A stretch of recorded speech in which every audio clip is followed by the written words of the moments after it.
ఈరోజు దేవుని యొక్క వర్తమానము, దేవుణ్ణి ఏదడిగితే అది ఇస్తాడా? ఆ తల్లి చిన్ననాటి నుండి తన కుమారునికి విధంగా నేర్పించింది. బాబు, మనం ఏదైనా కోరుతుంటే దేవుణ్ణి అడిగితే ఆయన తప్పక మనకు అనుగ్రహిస్తాడని నేర్పించింది. ఆ పిల్లవాడు తన తల్లి మాటను నమ్మి తనకి ఏమి కావాలో దాన్ని తన తల్లికి వినబడేలాగా గట్టిగా ప్రార్థించేవాడు. ప్రభువా, నాకు 100 రూపాయలు పాకెట్ మనీ కావాలి.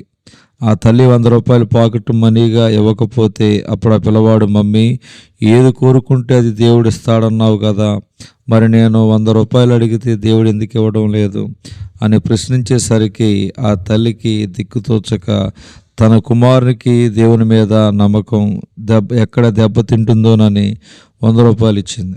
అప్పటి నుంచి ఆ కుర్రవాడు తనకి ఏది కావాలన్నా తన తల్లికి వినిపించేలాగా గట్టిగా ప్రార్థన చేసేవాడు. ప్రభువా, నాకు బైక్ కావాలి. అప్పుడు ఆ తల్లి మరుసటి రోజు బైక్ కొనివ్వాల్సిందే. ఈ విధంగా ఆ కుర్రవాని కోరికలు రోజు రోజుకి లెక్కకు మించిపోవటం, ప్రతి కోరికను ఈ విధంగా వ్యక్తపరచడంతో ఆ తల్లి ఒక సత్యాన్ని గ్రహించింది. తాను నేర్పించిన పాఠం వాక్యానుసారం కాదని, మనము దేవుణ్ణి ఏదడిగితే అది ఇస్తాడని దేవుడు మనకు చెప్పలేదు. నా యందును మీరును మీ యందు నా మాటలో నిలిచియుండని ఎడల మీకేది ఇష్టమో అడుగుడి, అది మీకు అనుగ్రహించబడని యోహాను సువార్త 15వ అధ్యాయము 7వ వచనములో చెప్పబడింది. మనము కోరుకున్నది దేవుడు మనకు అనుగ్రహించాలంటే ముందుగా దేవుని చిత్తానుసారమైన, దేవుని వాక్యానుసారమైన కోరికలే కోరాలి.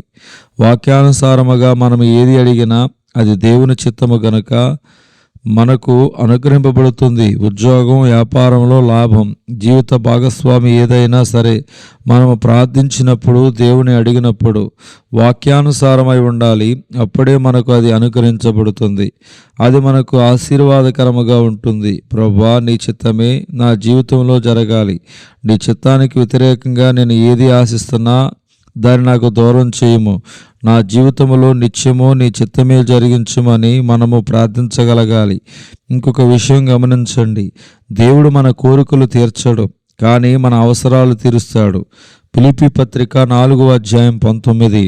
కాగా దేవుడు తన ఐశ్వర్యము చొప్పున క్రీస్తు యేసునందు మహిమలో మీ ప్రతి అవసరమును తీర్చును. దేవుడి కొద్ది వాక్యము దేవుడు దీవించునుగాక. ఆమేన్.